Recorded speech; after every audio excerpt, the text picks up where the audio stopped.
Kentucky Dreamers Expelled to Mexico After Meeting Relatives at Border Crossing by Julian Resendiz, Border Report.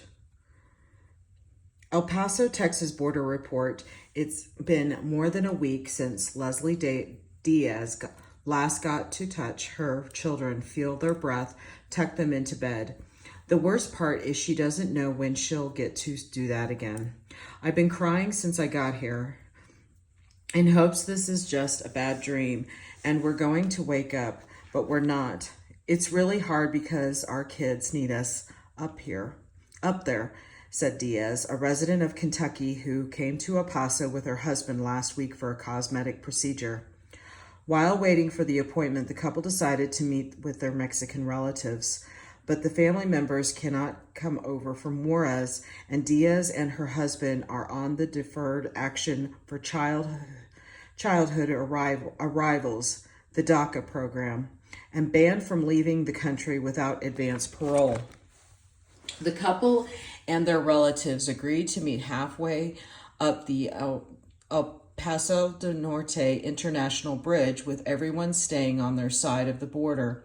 Before walking up, they say they asked a uniformed officer at the foot of the bridge if that would be okay, and he assented.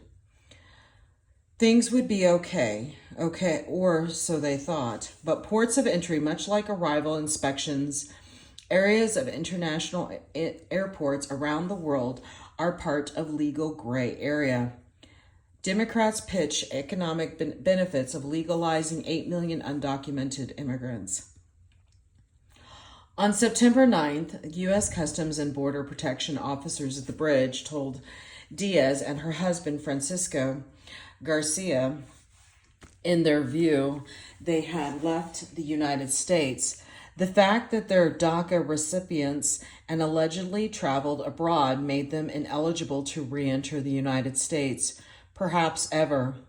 With their belongings back at an El Paso hotel and their children in their Lexington, Kentucky home, the couple sits in the living room of their Juarez relatives' home, devastated.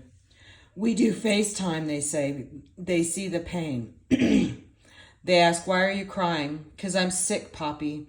I'm at the hospital." Diaz told Border Report on Wednesday, "My mental health is not good. I'm not mentally because I'm not seeing my kids." Diaz and Garcia say they were unfairly sent to Mexico because they never left the United States. "We didn't cross the red line. We stayed on the U.S. side of the bridge, and half that bridge is in the United States. If we had known, we would have never gotten on the bridge," Diaz said. I have never been here, Juarez, before. We are good people. We have 3 kids I need to get back to. We're reaching out to anyone that can help us." Diaz, whose parents tell her she was born in Zacatecas, Mexico, was brought to the United States without authorization when she was 2. Garcia's family is from Juarez. The couple's friends have set up a GoFundMe account to help them somehow reunite with their family. "No, you're not in the United States anymore." El Paso immigration attorney Liana Holguin has heard the argument before that people are not really in the United States until they clear customs at ports of entries and international bridges between Mexico and U.S. That's the position they've always held, that you have to go through and seek admission again, even though you never left the port of entry. Holguin said this issue came up too. When we were having the asylum seekers, as soon as people step over that imaginary line, they are already on U.S. soil. They say you have to be admitted first. So it's been an issue in other cases as well. Border Report reached out to U.S. Customs and Border Protection and was told the agency wouldn't comment on Diaz-Garcia case. However, the agency sent a statement regarding the legal status of anyone entering the port of entry. In general terms, when someone departs the U.S., and later returns, it is their responsibility to establish admissibility. At the ports of entry in El Paso, someone has left the U.S. once they go south of the ZBP inspection booths, CBP said. The agency said non-citizens have the burden of proof when requesting admission at the ports. If the officer deems the foreign citizen inadmissible, they won't let them in. Regarding those with active DACA status, once they leave the country and apply for admission, they are considered arriving aliens. Therefore, they must present a valid entry document or approved advance parole in order to return the statement, said. DACA is an Obama-era program that protects from deportation and provides work permits for certain unauthorized migrants who were brought into the U.S. while they were children. The protection is only good while they remain inside U.S. territory. Holguin said most border residents assume they are already in the United States once they reach the middle of the international bridges. They see the plaque in the middle of the bridge. They think this is the U.S. side and this is Mexico. To most people, that is the line, she said. Holguin added that she tells all of her DACA recipients' clients to avoid traveling outside the United States. You got to have advance parole, and it's not automatic. It has to be because of work or school or some urgent humanitarian reason. And even then, you never know, she said. CBP suggests that non-citizens planning travel outside the United States consult an immigration expert in advance to ensure readmission. But Kentucky couple says that that's exactly what they did. Bad advice, but who gave it to him?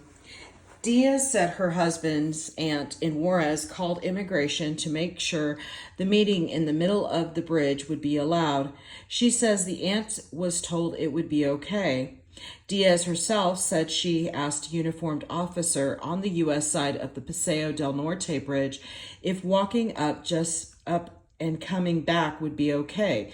She thought the man was an immigration officer, though he could have been a police officer or a guard. She claims he politely said yes, but she said the federal officers who would later end up expelling her and her husband weren't polite. They were explicitly deleted. They wanted us to admit we had gone to Mexico. They kept saying our DACA permits were expired, but they were not. They wanted us to incriminate ourselves, she claims. Attorney Holguin said CBP has posted signs at ports of entry informing travelers of their rights and responsibility and is supposed to be included information about filing complaints. But the couple may not have been aware of that in the heat of the moment. Diaz said she resorted to pleas on humanitarian grounds in the end. Still, she and her husband were patted down, fingerprinted, and escorted to the Mexican side. The status of their DACA permits is unknown.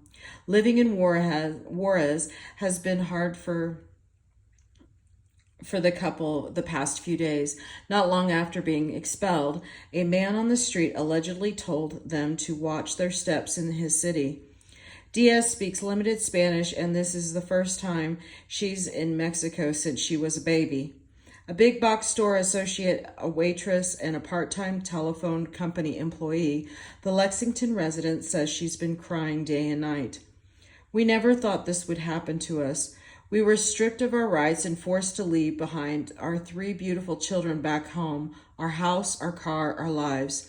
Diaz said we miss them very much and want to come back home to them. It breaks our hearts hearing our children cry out for us because they miss us every day. We are helplessly here. This is the end of this article. Thank you.